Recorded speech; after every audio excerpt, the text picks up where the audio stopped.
You're welcome to the African Lens News channel. If you value justice, freedom, and thoughtful discussion, you're in the right place. If you're joining us for the first time, please like, share, and subscribe to stay informed and connected to us. Your engagement will help this video to reach more people. Thank you very much.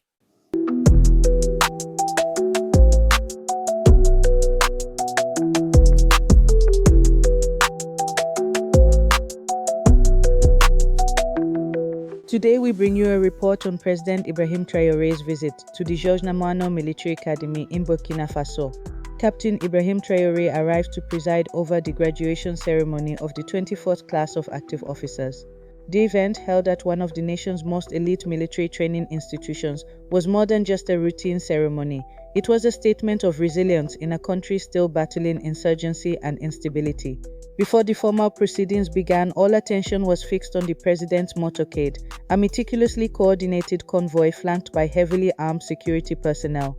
The heightened security presence was impossible to ignore, reflecting the precarious security climate in Burkina Faso. President Traoré, who came to power in 2022, has faced persistent threats from jihadist groups linked to Al-Qaeda and ISIS. His movements are always guarded with extreme caution, and this occasion was no exception. Armored vehicles, counter-terrorism units, and aerial surveillance ensured his safe passage, a stark reminder that even in moments of national pride, danger looms. Inside the academy, the graduating officers stood at attention. These men and women represent Burkina Faso's frontline defense against the militant groups that have destabilized the Sahel region for years. In his address, President Traoré commended the cadets for their discipline and sacrifice. His speech struck a balance between celebration and solemnity, acknowledging the challenges ahead while reinforcing the government's commitment to reclaiming control over troubled regions.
The beginning of a mission tonight, a mission the nation entrusted to them by making them officers. Their mission now is to fight to liberate our country and avenge all those officers who are their elders, who lost their lives, who led the fight to the supreme sacrifice on the battlefield. The advice I can give to a young officer is to be a professional soldier, a committed and permanent man who can constantly adapt to the threat, and we will continue to give him support as the threat evolves. Military analysts note that Burkina Faso has intensified its officer training programs in recent years, aiming to bolster its counter-terrorism capabilities. The Georges Namoano Academy in particular has been pivotal in producing skilled personnel for both domestic operations and regional security collaborations.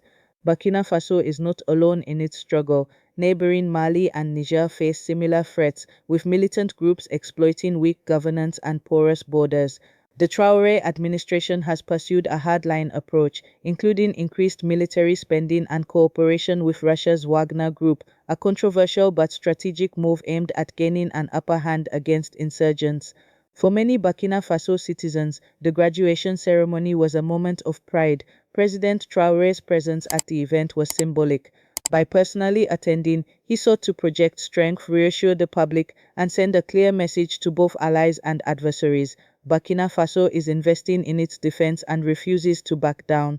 Yet the tight security around him also underscored the fragility of the situation. High-profile leaders in the Sahel remain prime targets, and public appearances require meticulous planning. As the new officers deploy to conflict zones, the government faces mounting pressure to deliver tangible security improvements. Recent operations have seen some successes, but attacks on civilians persist. For now, the graduation serves as a reminder of Burkina Faso's determination, but the road ahead remains fraught with challenges. J'ai l'insigne honneur de prendre la parole. I have the distinct honor of speaking on behalf of the 24th class of active cadets of the Georges Namoano Military Academy on this day, which marks not only the end of our time at this noble and prestigious school, but also the beginning of a new career as officers in the armed forces of our respective countries. This day will remain forever etched in our memories. The 24th class began its term on Saturday, December 23, 2023, at the Georges Namoano Military Academy for a 2-year cycle, with an initial intake of 136 trainees from 11 nationalities, composed as follows: 111 trainees from Burkina Faso, 25 trainees from friendly countries, distributed as follows: 2 from Benin, 2 from Cameroon, 7 from the Central African Republic, 2 from Mali, 2 from Senegal, 2 from Togo, 2 from Djibouti, 2 from Congo, 2 from Guinea, 2 from Chad. This class includes 11 female staff members, including 9 from Burkina Faso and 2 from friendly countries. Unfortunately, one of our members will not complete the internship, having been taken from our affections during this journey. We express our compassion to his family and pray that his soul may rest in peace. For 18 months, the 24th class of active officer cadets received, from the management of the Georges Namoano Military Academy, external instructors, and military and civilian lecturers, in-depth, diversified training geared toward current challenges. This is evidenced by the quality and relevance of the training courses attended. Upon our arrival, we underwent an adaptation and warm-up phase, preparing us for the demands of officer training.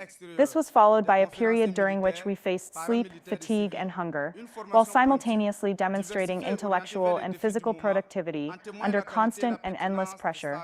This undoubtedly prepared us for the harsh reality on the ground. We were then put to the test during the combat shooting training course, which led to a certificate. This course allowed us to learn and handle weapons, making us instructors in the service of our men and the national armed forces.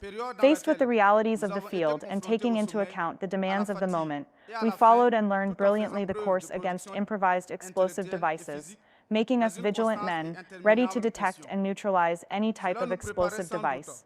Excellency Mr. President of FASO, Head of State, Supreme Commander of the National Armed Forces. At the same time, we were given an introductory course in tactical drone use, again with the aim of preparing us to control our airspace. The explosives deployment course reminds us of all the sensations my classmates and I experienced after each successful explosion. It was an intense learning experience with the military engineering personnel. The motorized combat course reminds us of those long days spent learning and mastering the techniques of falling and fighting on motorcycles, preparing us for other methods of conducting combat, like with the commandos. Our weeks spent at the National Commando Training Center will always remind us of survival and adaptation in a hostile environment at Nazenga Park over a 72-hour period and overcoming land and air obstacles during the introductory commando techniques course. Still in the dynamic of strengthening our capacities, an operational intelligence training course was initiated, equipping us to guarantee the success of our missions. In addition to these training courses, we also conduct numerous field trips in practical situations through simulations of attacks, improvised explosive devices, base attacks, complex attacks, base defense, patrols, and escort missions. We will always remember the long marches through the towns of Po, which we scoured Benin, Ponkan Tedele, Danan, Zico Zio, Tekane, Kayanavio, and Jean. The memory of the raid to Cancun sends shivers down the spine, a 212 kilometers march completed between Tangin and Tenkodogo in 72 hours. The intense physical activities, every lunchtime, not forgetting the 8 kilometers runs with 11 kilograms loads every Saturday, punctuated our daily lives. The feedback from our valiant elders has allowed us to understand the realities on the ground that we will face. It should be noted that at the end of each phase or module, we were subjected to rigorous tests, assessing our level of assimilation and our acquired knowledge.